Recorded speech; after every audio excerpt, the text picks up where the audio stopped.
Hello, LinkedIn. Dharmik on this side. First of all, I really want to thank every single person who congratulated me on my last post and lots of personal messages congratulating me about the same. Appreciated. Thank you. Now, the reason of me making this video is so many people reached out to me asking some of the very common question how I was able to make the transition from going from accounting to payroll, why did I do it, and what are some of the things which I followed which helped me to make the transition successfully.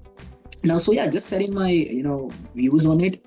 If you have any contrast views or any other opinion, please feel free to cite in the comment section. Let's make the LinkedIn as a learning platform for everyone, some new graduates, some working professionals. Now, to get started with, even though payroll is just a part of an accounting, I just want to put it out there. um, for me, like many of you, I started my career with passion of numbers and having a passion for that, making that impact in companies' finances. And by training and education, I was in accounting, and that is over the time I found myself yearning for something more, something that can allow me to delve deeper into companies' finances, employees' compensation. And that was the time where I became aware about this fascinating world of payroll.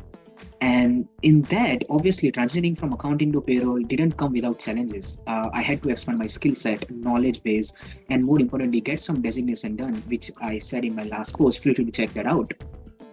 Now, some of the skill set side and some of the knowledge base side, what are some of the things which I needed to learn? Obviously, was whichever country of payroll which I'm going to plan to run, which was Canada for me, I had to know about their compliance, their regulation, their taxation.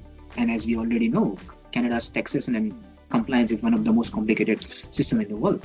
And then for that, I recommend every single person, whoever is planning to have a long-term career in payroll, get this designation done from NPI, which is called PCP, Payroll Compliance Practitioner, and that is from NPI, National Payroll Institute.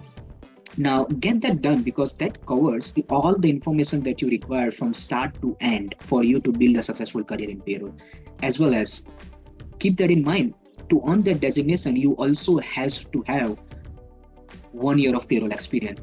Now, keep that in mind.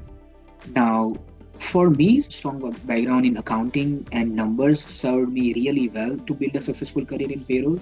Another thing which served me well, which I keep on sharing in most of my videos, is networking. No matter whichever field you want to pursue a career in, it is very important you have insights from working professionals in that field, and you have a very good, sizable network to leverage upon if you decide to go further in that field. Now, these were a couple of things. These were a couple of reasons why I decided to move into from accounting to payroll. And with that, we'll see you in the next video. I hope this helps.